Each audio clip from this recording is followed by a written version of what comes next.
Hello everyone, and welcome to the So Mindful podcast, where we dig into the tips and topics that will help you have great fun making clothes that make you feel fabulous. I'm your host, Jackie Blakemore of So Much More Fun, and I can't wait to share this week's illuminating episode with you. So let's roll the tape.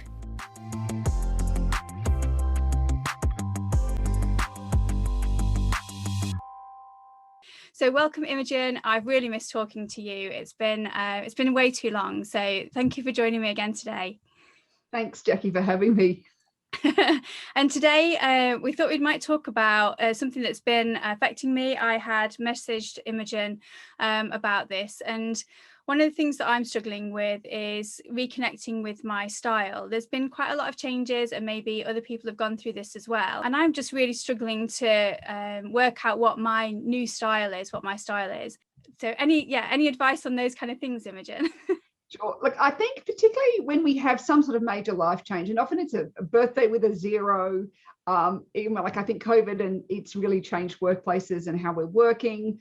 Any sort of major life change, having a baby, going out of the workforce, coming back into the workforce, retiring. I mean, like there's so many of these life changes, major weight loss, major weight gain, physical needs, sometimes like medical things can happen too that actually impact on our style. Like they all change how we can feel about our style and what may have been working, and then suddenly just going, it doesn't feel right anymore.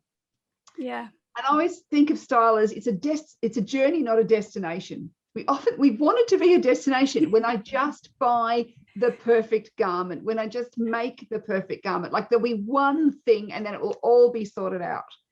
And it's very much this kind of destination thinking, like when I'm there, not actually realizing that basically we have to get up and get dressed every day of our lives.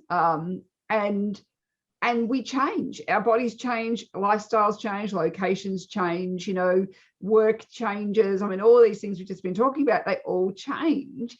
And so we have to keep, and of course, fashions change. We have to keep moving with that. So I think you'll be less dissatisfied if you think about this as a journey. There is no end point until I'm in the casket. Rather than thinking that maybe I haven't found it yet. Yeah, I think that desire to sort of wake up and it just have all the right things in the wardrobe, like you say, I think that's probably where I'm getting a bit frustrated. And I can see it starting to evolve, and a few things come in and a few things go out, and like you say, it makes sense to think of it in that way. Yeah, and when we think about it too, it's like we can have garments that we've loved but they've worn out, or they're no longer in fashion, and those things go, and then we go, well, what do I replace this with? So it's this kind of never-ending quest in a way, and I think that's where it can feel really hard to going, well, and then as the seasons change too, well, because what will often happen is, you've gone from winter into spring, so you've gone from wearing your winter clothes, and then suddenly you start seeing your spring and summer clothes again, you go, oh, they're not as good as I remembered them being, or they're more worn out than I remember them being, because when we're wearing something all the time, we get very used to seeing it. We don't notice if it's got so worn out.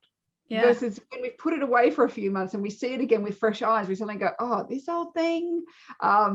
And so suddenly we can be dissatisfied with something that we had been okay. Or it could be, fashions are changing.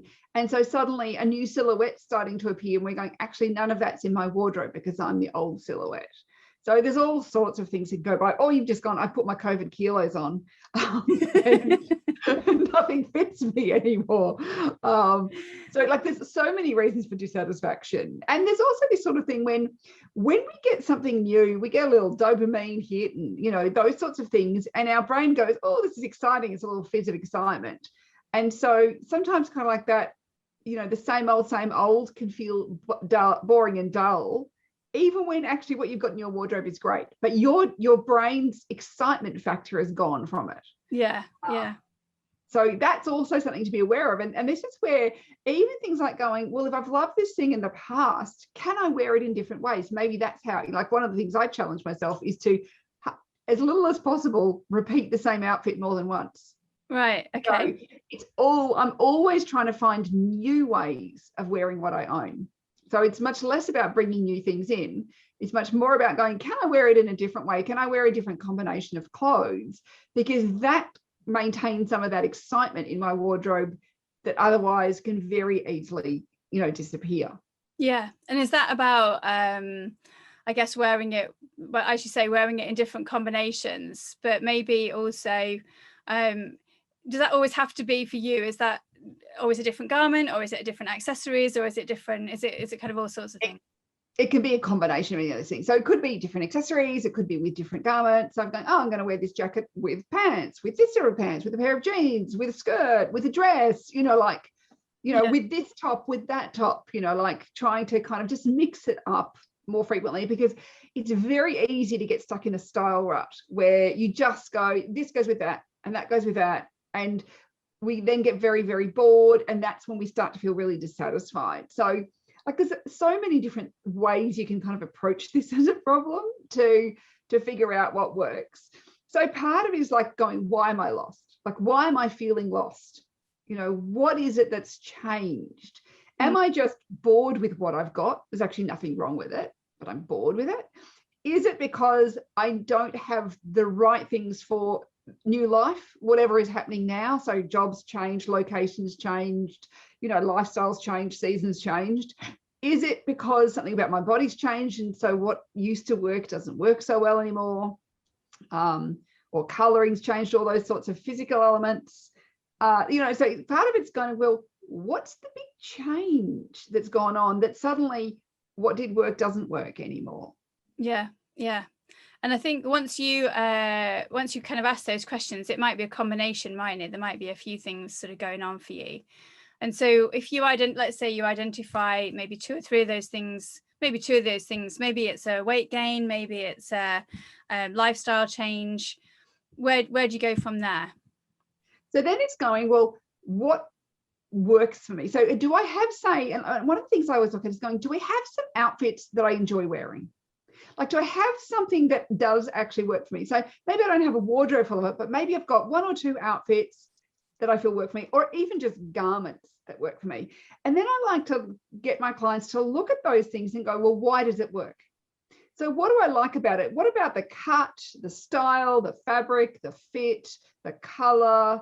Is it versatile? Can I dress it up and down?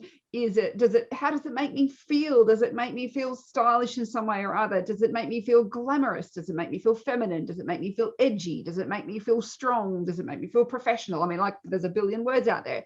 So if you can start to look at what you have that's working and go, well, what do I love about those things?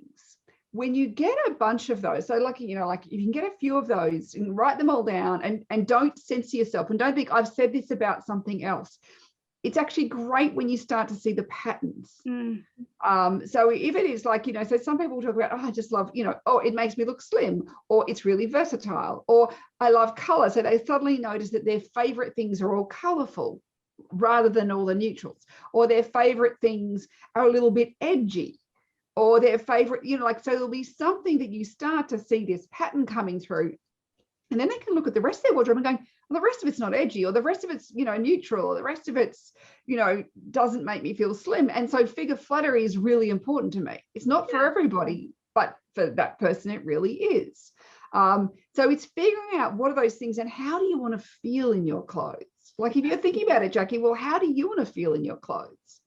Yeah, and I think for me there's an element of comfortable. I'm at home quite a lot, and being able to be practical, but I still like to dress up. I still have that, particularly when I'm working, I still want to be in that mindset of being smart and dressy. And I think the part of getting that combination has been that. I think that's been the challenge, because it's either been too dressy and a bit too formal, a bit kind of a lot of the stuff's been very structured, whereas I think I'm starting to move more towards fabrics that are softer, fabrics that have a bit more comfort, a bit more give, those kind of things, but still feel quite dressy to wear. I think that's probably true.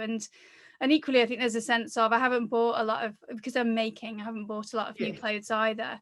So there is that, it feels old, or it feels like I've had it for ages, it feels like it's been there forever. So yeah, I think there are a few of those elements going on. So, and this is one of the things, it's like people often talk about comfort, but there's so many different sorts of comfort. There's like mental comfort, You know, does it express who you are as a person? Does it feel like you? You know, if you've ever had that experience, you know, where you go shopping and you walk into a store and you look around, you think, who would buy that? That's that thing.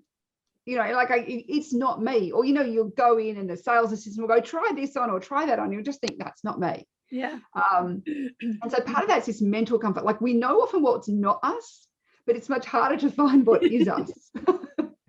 But even knowing what's not me is a really useful thing to go, because if you look at something going, it's every time I see something frilly, I go, it's not me. Or if it's in leopard print, I go, it's not me. Or it's a floral, it's not me. Knowing that is useful because you can immediately go, okay, that's not me. Yeah. So what is me? And I can go, yeah, like, okay, well, I don't want frilly. Do I want simple? Do I want solid? Do I like, what do I actually want? And this is why then looking at those favorite garments and outfits, you'll start to, if you start going, like, if you think about it, Jackie, tell me about one of your favorite things that you actually have and wear and feel comfortable in. Yeah, so it's actually and it's a surprise to me that it even became a favorite garment. I suppose that's one of the interesting things about it. But I had some chiffon that I made quite a loose tunic top that I tend to wear with trousers or jeans, that kind of thing. And I find myself on the days when I want to still feel a little bit dressy because it's a kind of, because it's a bit see-through, you know, you kind of got that sheer element to it. So it feels a little bit dressy, but it's also really comfortable. You know, it's one of those where it doesn't matter whether I've had a Chinese the night before or, you know, it still always looks good. So yeah, that's probably one of the ones that I would say it feels really nice on. So what I'm hearing that there is a physical comfort, like it's not binding or constrictive. I'm also hearing that it's something you can kind of dress up and down in a few different ways. I'm also hearing that sheer fabric, maybe there's something about chiffon which has got a floaty feel to it. Maybe does that feel more glamorous to you? You know, you've mentioned the word dressy came up a couple of times. So there's something in there that feeling it gives you. I don't know what color it is. Yeah, it's kind of it's quite dark brown, and we've just been doing some stuff on colour recently, and I think I've started to pay more attention to the tone, the shades that I'm wearing closer, like in my top. I think I've realised that light coloured tops, I don't feel as comfortable as I do in sort of more in darker, and this is definitely a darker top. So yeah. So it could be, you know, like, so we think about, there's obviously something about the style, like where you go, there's all these things and you're going, so when I'm feeling in it, how am I feeling? So you're feeling it's dressier, you know, like, so it's obviously giving you good feeling. So the more you can kind of work those things out, then you can go, okay, well, what is it about that, like that fabric that's good? Could I make something that's completely different? Because it's not about having a wardrobe full of clones. Yeah. But it's going, well, what other things can I make that have those properties? So, you know, for a lot of people, when they talk about comfort, it's like, oh, you know, there are the people who are going, I have to be able to bend and stretch and almost do aerobics in my clothes, you know, and other people that matters less. But I know for a lot of people, comfort. So there's a physical comfort. Also, too, is how does the fabric feel on your skin? This is really important and something a lot of people don't think about. And it's really worthwhile. Like, an interesting thing to do is to go to a store, like a department store, where there's a lot of different brands, and just walk around with your eyes shut, feeling clothes. As you move from one like designer to another, you'll sometimes think, oh, there's a lot of really scratchy fabrics here, or these are all really soft or whatever. And it's really interesting because when we're buying clothes, we're often, or, you know, making them whatever, however we're going, we are looking at the look, not how does it feel yet. If you look in your wardrobe at things you're not wearing, very frequently, these are things that are physically uncomfortable in some way. Yeah. So it's too stiff, it's itchy, it's scratchy, it's got a tag that rubs, it's, you know, there'll be some sort of physical element to that comfort as well. And I've noticed that there's two sorts of kind of kinesthetic. So you've either got the people who go, oh, itchy, scratchy, binding, constrictive, just can't wear it. Or there are the people who will be, it's essential. It's like, oh, it's got to be soft. It has this kind of like, I enjoy feeling things. And I know when I go shopping with them, like they'll be like in a store going, oh, velvet, buttery soft leather, fur, you know, like, and they're feeling everything. Yeah. And I go, okay, this person's really driven by that kinesthetic nature. So that's something we've got to be very aware of. And often in their wardrobe, things they don't wear, it's stuff that just doesn't have that physical comfort for them. Yeah. So, like being aware, going, so maybe for you, chiffon, which is a little bit looser, is something, so it's not having too tight. But it's still, the thing with chiffon is you can still often see your body underneath. So it's not loose and baggy and kind of concealing in the way that some fabrics are. Yeah. Yeah, definitely. It keeps your, it follows your silhouette. And I think that's quite a theme in the things that I like, is the drapey. If I say they're kind of drapey, they sort of fit with my, they can be quite floaty, but they fit to my body. I suppose that's the thing. Yeah. So that can be something where you might go like, t-shirt fabric, with lots of elastane, and it's also comfortable and also might fit to your body, but then you might feel, I feel, like it shows every lump and bump and I don't feel as comfortable in it. Yeah. So this is where, like, where's the, and there's also emotional comfort. Is it who you are, and all those sorts of things. There's a lot of different things to think about with comfort. And so one of the things, like, I always look at is going, have this kind of love it, and then look in the wardrobe and going, what are the things I don't wear? And then why don't I wear them? And often you have to put them on to go, well, why am I not wearing this? Because if we all do that thing where we get, we half put it and we go, no, we're taking it off again. It's like all those things that we don't ever wear, but we don't get rid of them. Yeah. Figuring out what is wrong with it. That's also incredibly useful, because that'll give you kind of, what do I love? Like going, oh, okay, I like floaty, I like, but, figure flattery, I like, these things. What don't I like? Oh, I don't like itchy or scratchy, or I don't like binding, or I don't like overly structured, or it could be it's too dramatic. Like, is there some sort of feel to it where it feels too out there? Or it could be it's too plain and boring, like, because everybody's different. Like, one person's, understated elegance is somebody else's plain and boring. Yeah. And I've been having that conversation with my mum recently. She's been sort of going through a similar thing, I think, and working out what she wants to wear. And she'd made a kind of duster jacket, and she has one almost identical to it. And we were trying to work out why she loved this one and hated the one that she'd made. And it came down to something as simple even as the texture that it looked, one of them was quite plain in terms of the fabric. The other one, even though it was a very similar color, was more of that sort of knit texture, and so it had a bit of texture to not just the color but also the actual feel of the fabric. And even just something as simple as that, I think, makes quite a big difference in terms of whether you love it or hate it. That it was quite striking to me that from the outside looking at them, they both look the same, and to her there was obviously something very different about both of them, and it was trying to kind of narrow that down. And it's really fascinating when you see people, they got 20 pairs of black pants and you're going, but they're all the same. They're going, oh no, but this one's much dressier and this is more comfortable and this is more like, it's like, no, we do make, some differences between these things. So kind of figuring those things out. And I always think it's worthwhile in thinking about going, if you can like create a love it and loathe it, like what do I love, what do I hate, list, and then go, well, I don't want any more of the stuff that I loathe it.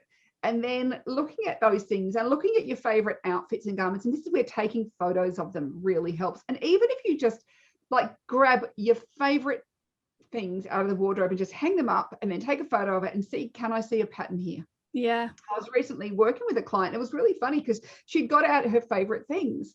She was like going, no, I can't see I can't see a theme here. And I looked at it and I went, everything is, it's monochromatic texture. So all their favorite things, there was like lace or something, but it was always tone on tone. It was never like different colors or anything like that. There was not lots of pattern, but it was monochromatic texture. Like all her favorite things had monochromatic texture. So they weren't completely plain, but they weren't out there. But it was really interesting, which I hadn't seen it. But it is like going, it's really obvious to me. But as an outsider looking in, so it is one of those things to look at going, and this is where those outfit photos are so useful to go, what do I love? What's working, what's not working, to start to really define it. And then I think creating yourself a style recipe is a massively useful tool to help you make great decisions. Yeah. And what does a style recipe look like? What would that include?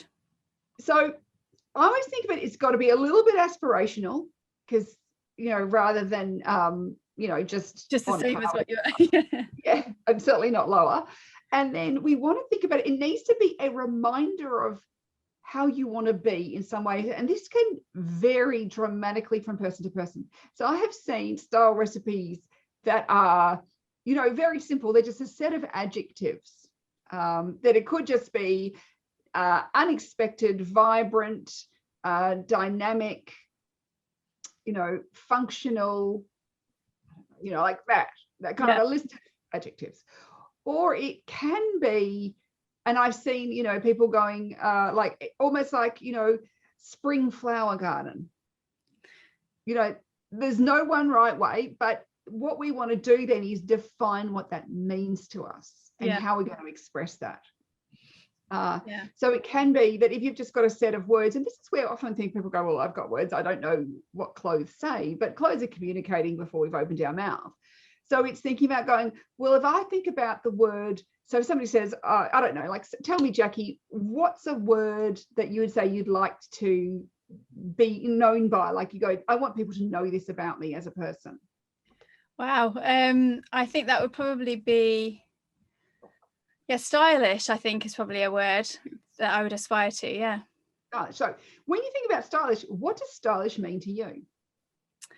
So it means, to me, it means coordinated, I think, but equally at ease in, like it just fell out of the wardrobe and it just looked great, that kind of, I suppose that's the, yeah. So there's an easiness to us now. Is it more structured or is it less structured? I think it's less structured, more kind of flowing. So it's got more flowing to it. So then suddenly we're talking about fabrics here. So suddenly we can start to think about, okay, what kind of fabrics say flowing and stylish to you? Yeah, so I think things with more, like we said earlier, kind of drapes. So and it's interesting, one of the tops that I love in my wardrobe is actually from a silk, and I don't do a lot of work with silk, but I need to do more of that, I think, because it is those kind of fabrics. So you think about, okay, is it silk, it's chiffon, it's like, this is giving you suddenly and then what can you make out of that? And you can think about too, are there certain colors that you think of as being more stylish? And I think I'm moving away more from patterns to, I still love patterns, but more to solid colors, and combining those in a way that is not the opposite of edgy, I suppose, is probably the easiest way for me to define it. Or subtle. Yes, there you go, that's the way.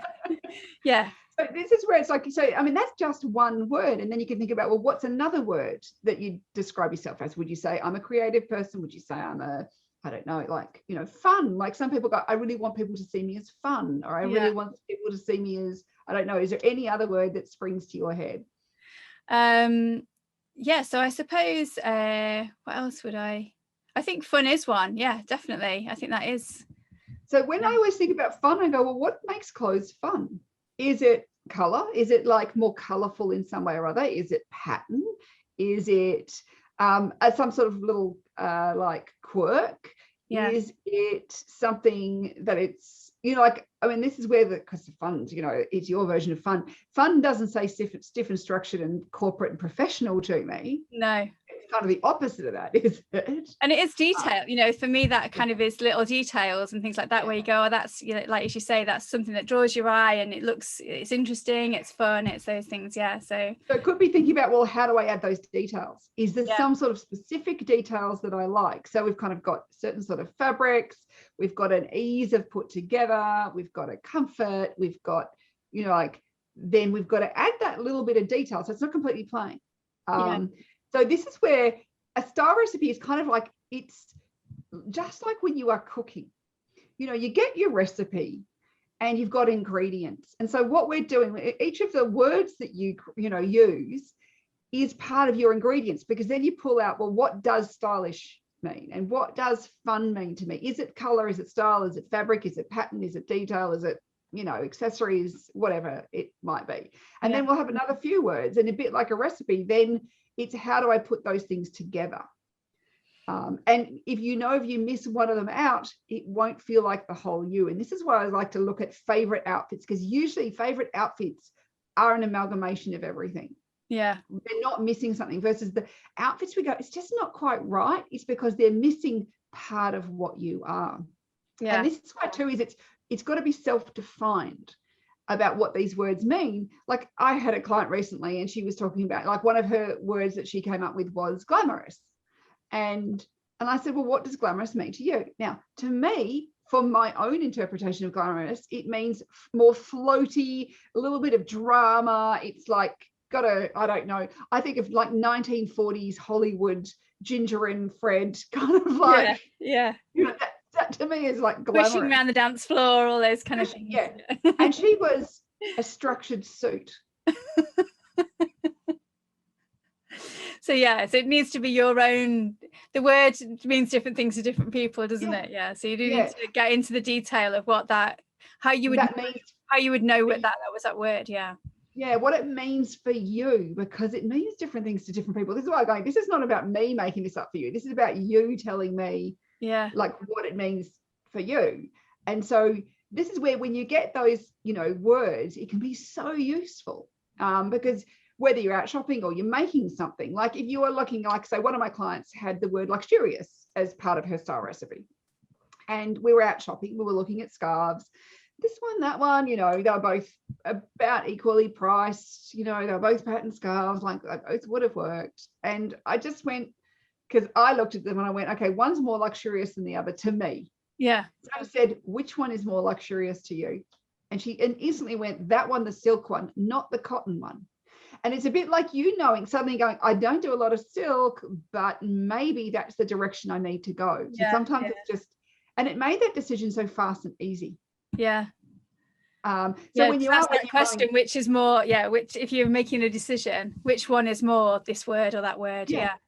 Or you'll know, you'll know, that you, as you say, trust your gut, and Yeah, you'll know. So that's why spending some time creating this really helps you when you're in the decision making, whether it's the fabric store, should I get this fabric or that fabric? When I'm looking at a pattern, should I go this pattern or that pattern? Like all these things, the more you know, the better decisions you'll make. And you'll actually find that, like we'll all make a bad decision here and there, but certainly the number of them goes down. Yeah. I can see that, definitely. And I can also see how my buying decisions have impacted the final garments, if that makes sense. So I've either gone in the sale, or I've gone for a cheaper version of something rather than the more expensive one. And actually, some of representing the outfit and the style is choosing the silk scarf over the cotton one. I think I can really see past examples where they're the choices I've made that have made the finished outfit not quite right, as you were talking about earlier. Yeah. So I think that's a really useful thing to go, did making that concept like that, and this is where values come in. So we have these things called style values. We've got personal values, and they absolutely also relate to your style. And I know it's in my 7 Steps to Style program, we have a section all on values, and all about how these, they're really important to how we make decisions. So you might have an economic value. I'm hearing an economic value in there, where I've made the decision to buy cheaper over more expensive. But in the end, you've been less satisfied. And if you think about it, and this is where there's 2 values, one's called economic and one I call frugal. Yes. So frugal is cost over everything. Yeah. Always go the cheapest, versus economic also looks at time, space, energy, as well as money. And in the end, what's going to last me longer? Yeah. And so if you go actually in the end, and this is where sometimes it can be worth having this little conversation with yourself when you're in the store, what's going to make me happier in the long run? Yeah. Will it be the cheaper version where I'm never as happy? Or is it better I spend the money on this thing that I just love so much more? And then that'll be like the better decision. So so if we've got that economic value, which many people do, it's worthwhile going, is it also a good use of, because if you've spent the time to make it, like the energy to make it, those things are also part of this economic equation. And, you know, when you're putting all that time and energy in as well, like actually that the amount of money difference probably between the more expensive fabric and the slightly cheaper one kind of disappears in that equation. Yeah, particularly because I know I've got things that I've spent a little bit more on and worn to death, you know, they are, because I just absolutely loved them and they felt like a really good investment. So I can totally see that difference in the choices. But I think also it's really helpful to have it pointed out, you know, to kind of say, this is a thing, you know, this is something to consider. And this is obviously, sometimes when you're doing it unconsciously, it's harder to pick up on, isn't it? So I love being able to pick these things out. It's great. Yeah. Thank you. Yeah. So that's where, like, that's just one of your values. We all have, like, you know, 3 or 4 or 5 values that are important to us. And it's knowing that what they are. Like, I was just talking to one of my clients and she realized when we were talking through these values, just how what I call the theoretical value was really high. So the theoretical value is always about quality, kind of real fibers over synthetics, well made, maybe not dry clean, if that's like, it depends on what your interpretation of that is. And she said, you know, whenever I have bought cheap or bought something like, and it doesn't fit that theoretical value, I've always been unhappy with that decision.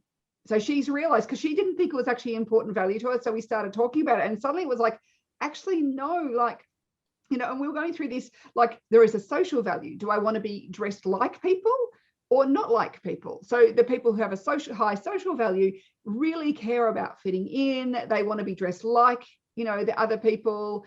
They'd probably be almost quite happy if they turned up to an event and they're wearing the same outfit as somebody else, like, versus you've got, they say, the exploratory value, which is the opposite, which is I never want to be seen in the same clothes as somebody else. Yeah. And in fact, I will do anything to not turn up in the same outfit. And she was telling me this story how that she bought the same dress or top or something as a friend of hers. And this friend of hers was having a party. She goes, oh, you can wear the dress and I'll wear the dress, like, to this party that I'm having. And she was like, no way on this earth am I wearing the same, am I going to wear this dress? Yeah. And so, of course, she didn't wear the dress. And she just said, look, I just made up a story that it was in the wash, so I couldn't wear it, like, you know. But that was because she has the exploratory value and the social value is less important to her. Versus this other woman, I'm hearing social value going, I want to be like, we can be twinsies. Yeah. Yeah.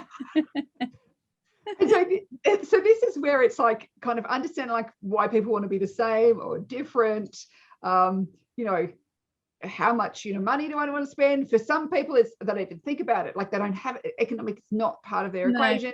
It is for other people. So understanding this really helps us, you know, kind of dig into what really matters for you when you're thinking about, you know, kind of clothes making, purchasing, however you get them. And then what we're really happy with, because often those things that we're really happy with is because it fits with our values. So there's no, you know, incongruence there. We're feeling, you know, like satisfied with it in a way. And you know yourself, you go, the things that I've worn the most and last the longest are the things that actually are a better fabric, and they're, so you might have a theoretical value that you sometimes, like, I don't know, you know, that and I think I don't think but we often kind of push it aside because maybe that economic thing comes in, or it's, you know, or we've got messages that are from elsewhere that kind of push in and crowd out sometimes what really matters to us. The shoulds, you know, the shoulds that come in, aren't they? Yeah. And I think I don't think I'd fully connected the importance of the value, all aspects of the value, to the satisfaction. I don't think I'd seen how important that was to getting that full satisfaction. You know, I think there's definitely a lot of examples in what you just talked about where I can see how I've ended up being slightly less satisfied than I would like, because I've not honoured all of the values or all aspects of a particular value. I think that's really interesting. Yeah. So because values conflict, whenever we have a values conflict, things are never quite right. And so it is like, this is where kind of understanding those things can really help you when you are decision making, when, you know, like all these things, because really we're always decision making around clothes. either we have to decide what to wear every day, we have to decide what to buy or what to make, we have to decide, like, do I get it in the blue or the pink, like there's a million decisions. Do I walk into this store or that store? Do I like buy the polyester or the silk? Like there's so many decisions we have to make. So I think the more we can educate ourselves about what we love, what works for us, and like, what brings us joy, as Marie Kondo says. And like, the word joy is great, but it doesn't work for everybody. I've had people say, clothes don't bring me joy. My children bring me joy. People I love bring me joy, but I can't, like, that just is a concept that does not work. And so I've kind of created a rated an 8. Like, if you are in the store and if it does not rate at least an 8 out of 10, preferably a 9 or a 10 out of 10, but if it only is 7, that's kind of average. And do you want that? Because if you're only rating it a 7, like, you won't love it in the same way. So if you think about those things you love, what would you rate them? So the chiffon top, what would you rate that one out of 10? 9, I would say. So really, we're really looking for like 8's a minimum. Like, we want a 9 or a 10. We want that, like, it's pretty awesome. And so if you think about the things you say settled, what would you rate some of those things? Nowhere near. Like, you're kind of into the 4s and the 3s and 4s really with those. I'm just thinking through my wardrobe, now at the things that I'm not wearing and thinking about how would I rate them now. And some of that comes with, some of them are older garments, or so there's reasons why they've maybe dropped down, from where they were. But I think also some of it is some of the other things that you mentioned before around changes. I'm just thinking about, I have a dress that I used to love when I was working. I used to be able to walk into the office, and it's quite it's kind of like a fit and flare dress. It's lined, so it's, for me, it's a good quality dress. And I used to feel amazing when I was wearing it to work, but I don't walk into, and I kind of have an image of that, when you walk down the big staircase where you make an entrance, don't you? It's like it was a statement entrance. I don't need to do that anymore, and I don't, and it doesn't serve a purpose in how I currently, work or live or those kind of things. And so I can see, and I'm hanging on to it because I have the memories of those situations, but I don't think I'll ever really wear it again. I don't think it's not the me now, it was the me then. And so so it's interesting to even look back at some of those things and think, what is it now? Because it will, as you say, it seems like those values will also, that rating will also change, won't it, over time? The rating can change. Your values generally stay more steady. They may change a bit over time, but they'll be a bit more steady. But even thinking about, like, if you're thinking about wardrobe, like, often people go, if you haven't worn it, and you just throw it out. And I'm going, let's just, like, that's a bit hasty, because some things come back, don't they? I've had things, that I've had been in lockdown. And maybe it's like, and that's that thing. And it's interesting to think about, like, going, okay, well, if things go, everybody's getting vaccinated. If things go back and you're suddenly working in an office again, can you see yourself wearing that again? Or do you go, actually not anymore? And it's the actually not anymore. But but there are some things still there that I would, that are waiting, because I will wear them again, but they're just not now. And that's where to go. If you go, I actually can't ever imagine myself wearing it again, let it go. But if you can imagine yourself, so like sometimes it's like, we'll go, it was a really cold summer, so I never got to wear my really hot summer stuff, or it was a warm winter and I didn't get to wear my cold. So just because I haven't worn it in a year doesn't mean it's got no value in my wardrobe anymore. But if I look at it and go, I cannot imagine wearing it again, or it doesn't rate at least an 8 out of 10, where I'm looking and going, every time I put it on, I feel a bit average. It just, like, I don't feel great.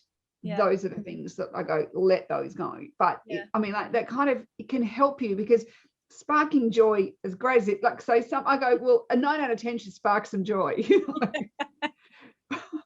But it is much harder to kind of to I don't know, like, I'm probably more an analytical person, so it's like, give it a number. No, I think that works. And I think I think that really works, because there are things, like, say, in the wardrobe that I haven't worn for a while, but more because of the weather or the circumstance, not because I don't. They would still be a 9 or a 10. I still love wearing them. So that makes a lot of sense. Yeah, so fabulous. I mean, I'm blown away, and I'm about to just go and raid my wardrobe now and just go and rate everything and get them all out and take photos. So just, yeah, brilliant. I always love how practical the sessions that we do are. It's really good. Yeah, I mean, like another really easy thing to think about is if you're a bit stuck with what's my style, is to go, suddenly they're making a movie, they're a biopic of my life. You know, what does the character wear? Because of course, you know, it's a better version than, you know, like, yeah. So that's another way of going is would my character wear this? You know, is this something that my character wants to meet the ex-boyfriend in?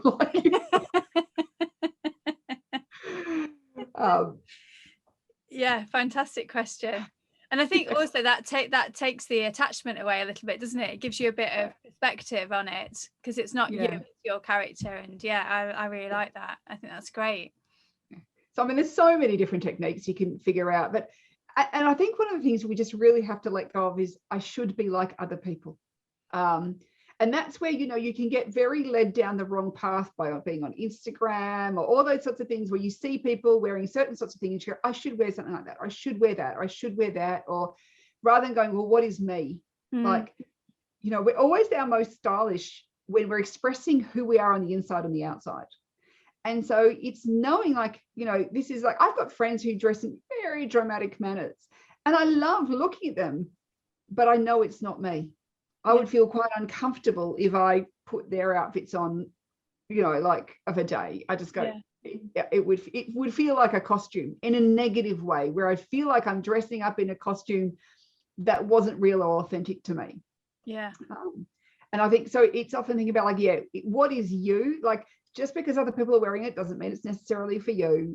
You know, like the fashion industry is all about making us go, what you've got is no good. You've got to just keep changing.